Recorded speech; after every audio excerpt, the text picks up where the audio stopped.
چې څوک ویډیو ورکي نو په هغې باندې د ملګرو ته زما خواست دی چې که ښه کمنټ نشي کولی نو بد دې نه کوي. او متل د خلکو مشهور کړی دی چې هغه وایي چې خوشحال خټکه په درنو درونه او په سپکو سپکه. بالکل.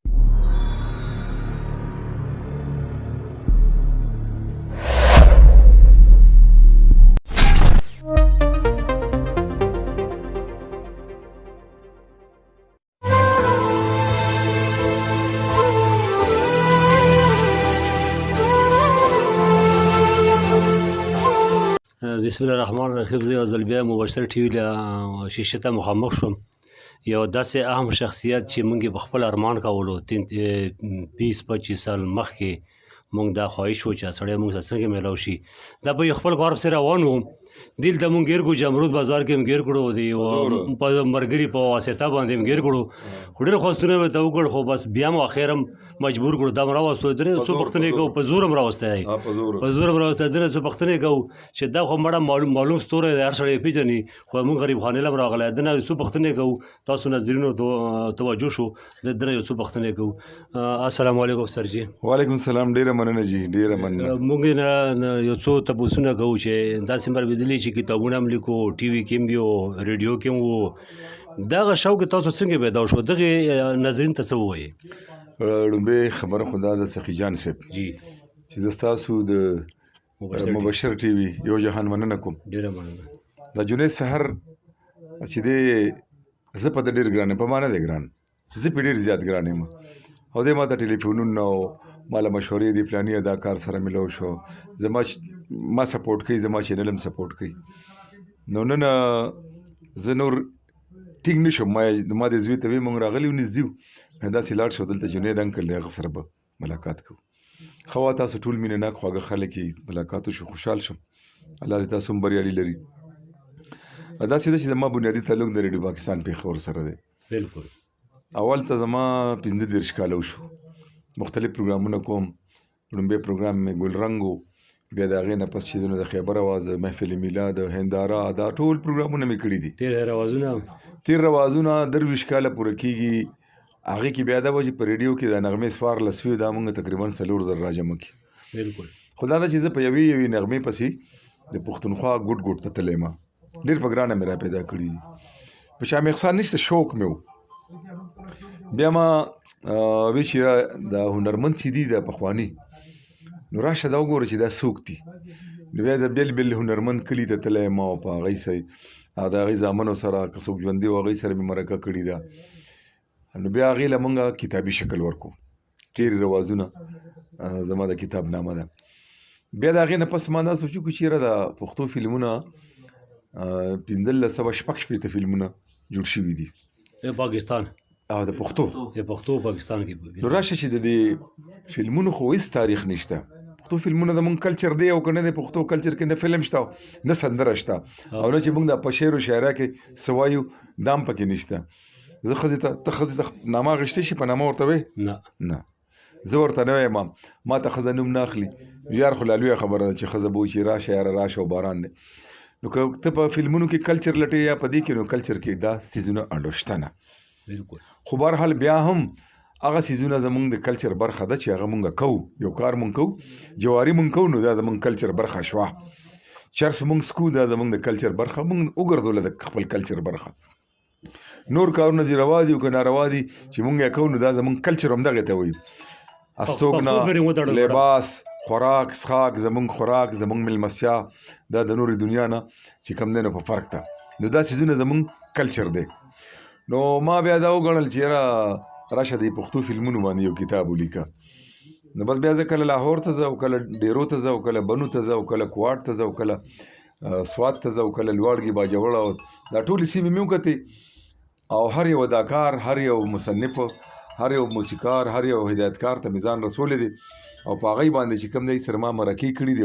هغه مې په دې کتاب کې، دا تاسو په سکرین باندې به اوس ښایي که نه، په دې کتاب کې مې دا چې کوم دی ورکړي دي. یو دغه تیر روازونه، یو د پښتو فلمونه تاریخ، تحقیق او تنقید. ما دا نه دي ویلي چې فلمونه ګوري، فلمونه ښه کار دی. تاریخ، تحقیق او تنقید ما د سلیماګانو هیستوري لیکلې ده. پېښور کې څو سلیماګانې دي، ډومبیا سلیما کله جوړه شوه، کم فلم پکې و، څنګه فلم به چلېدو، تیټر و کم ځای کې و، بیا زمونږ اداکاران زمونږ د پښتو دا څوک دي د کم ځای دي، دغه یو هیسټري ما لیکلې ده. خو المیه دا کتاب مې لیکلی دی، بلا سرمایه مې پې لګولې ده، خو کتاب را سره پروت دی. نو زمونږ پښتانه بیا په دې کې تعاون کوي، خو ډېر خلک نه کوي. په فلم باندې 1000 روپۍ ورکوي، په کتاب باندې 500 روپۍ نه ورکوي.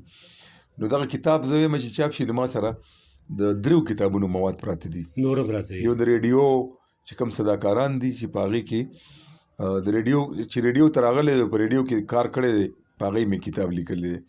بل مې د پښتنو تاریخ، د پښتنو مشاهیرو د اتلانو تاریخ لیکلی دی، په دې مې هم ډېره خواري کړې ده. بل د ما د تیر روازونو دویمه برخه ده چې په هغې کې د افغانستان او زمونږ د کوټې د فنکارانو او زمونږ د جنوبي عضلو د فنکارانو سره د عکسونو سره د ډېرو معلوماتو. خو دا به زه چاپ کوم چې زما دا کتاب کې ما سره ملګري تعاون وکړي دا خرڅ شي، نو بیا به کتابونه نور هم راځي. نو دغه یو تاریخ دی. بنیادي غرض زما ده چې فلمونه که زه تا ته دا وایم چې ما به په ټول عمر کې 15 فلمه نه کتلي، بې ځایه به نه. زه اکثر خلکو ته وایم چې ما په ژوند کې 2 کار نه دی کړي، یو چې ته ګډ شوی نه یم، یو مې ټپه نه ده کړې، په پټي کې مې نه ده کړې، او کار مې د موسیقۍ یو پروګرام دی. الان کې زه په ریډیو کې یا په ټلویزیون کې نیوز ریډر زما شوق د خبرونو سره پخوا مو اوس هم دی، اوس هم زما کرنټ افیر پروګرام دی کې د تبصرې لیکل او وینا دا زما شوق هم دی، دا زه په شوق کوم. خو تیر روازونو کې مالا خدای پاک یو نوم عزت راکړو. په تیر روازونو کتاب ما ته 43 ایوارډونه ملو شو. په دې پښتو فلمونو کتاب باندې ما ته اوسه پورې 16-17 ایوارډونه ملو شو. نو ما یو کوشش کړی دی، خو خلکو قدرولی دی، پښتنو قدرولی دی. زه مننه کوم د ملګرو. بیا ما خپل چینل کولو کړی دی لالونه، پښتنو دپاره، د پښتو دپاره. ډېر خلک را سره پښتو کوي، دې کې شک نشته. بعضې نیمداسي مخکې وه، بعضې خلک داسې وو چې هغوی به کمنټس ښه نه کول. اوس چې ورته اندازه ولګېده چې یاره دا ښه خبره نه ده، سپکه خبره دروند سړي سره نه ښایي. نو زه د اصلاح کوشش هم کوم، د خپل ځان بیا د بل، چې یاره د چا په حق کې، د کوم فنکار په حق کې، د اداکار په حق کې سپکه وینا نه، بده وینا نه ښه. په دې د سړي زړه ته دې ځای کې الله اوسېږي. رحمان بابا وایي چې د خلیل کعبې ده، د خلیل تر کعبې دا کعبه ده لویه، چې آباد که څوک ویران حرم د زړه. یو سکند کې د تاسو د زړه خفه کولی شم، خو ګټل زړه کې ځای پیدا کول دا ډېر ګران کار دی. تا چې کوم هغه خبرې وکړې کتابونه دغو کوم ځای نه چې خلک یې واخلي، ته خو هسې مو ویلو کېدای شي اوس یې داسې پښتانه شوق وکړي سره نه کوي. الحمدلله زما کتاب ما ته یونیورسټي بک ایجنسي والوي په دې کرونا کې وایي که چې ته هفته کې 2 کتابه خرڅېږي، نو هغه صرف ستا کتاب خرڅېږي. او ته یقین وکړه چې زما تیر روازونه چاپ شو او کله ما یونیورسټي بک ایجنسي ته ورکولو، ما په فیسبوک ورکړي، نو هغې ته 2 کسان ولاړو. په هغې کې جنید سهار هم شامل و، ډاکټر سهیل شام شامل و، او بل یاسین یو هلک دی. او هر یو دا اعزاز ګڼلو چې دا کتاب ړومبی کتاب زه واخلم. او ما ته یونیورسټي بک ایجنسي والوي چې کتاب لا لوندو، او دوی وایي چې خیر دی موږ له یې راکړئ. نو زما کتاب په یونیورسټي بک ایجنسي کې ملاویږي، تیر هیر اوازونه، چې هغې کې د دې زړو هنرمندانو او پښتو د نغمې ریکارډینګ کله وشو 1902 کې کومه نغمه ریکارډ شوې ده، د هغې د ژوند جواک او تصویرونه دي پکې ناویاته نایابه. بیا د هغې نه علاوه چې دی نو زما د فلمونو کتاب دی، نو دا هم په یونیورسټي بک ایجنسي کې ملاویږي. او که کوم خلک لرې وي کو نږدې وي، که هغه وي چې نه ما ته کتاب کور کې پکار دی، نو زه بیا په ډاک لیږم. ما په دې زما خپل یو فون نمبر دی 03339156 6452. نو په دې زما ایزي پیس اکاونټ دی، صرف 1000 روپۍ د یو کتاب قیمت دی، او د ډاک خرچه که سلي که شپږ شلي که 200 زه ورکوم، او سړي ته کور ته کتاب رسي. ډیلیوري باندې رسي؟ ډیلیوري بالکل ډیلیوري فری ده، زه ورکوم چې کتاب کور ته ورله ورسي. زه یم چې زما کتابونه مانه خلک ولې ما ته یو سړي وي، زه څه وکړم، مې زما کتابونه مانه واخله. خو ته ټوله مرسته شوه چې مرسته د شوه که نه، څوک د شعر شي لایقي کې شعري کې کتاب اخلي، دا ټوله مرسته شوه. موږ دغو ټولو ته سوال کوو، حاجي صاحب به ته اخري پروګرام راغونډوو، نو هغه مو له څه پیغام ورکوې؟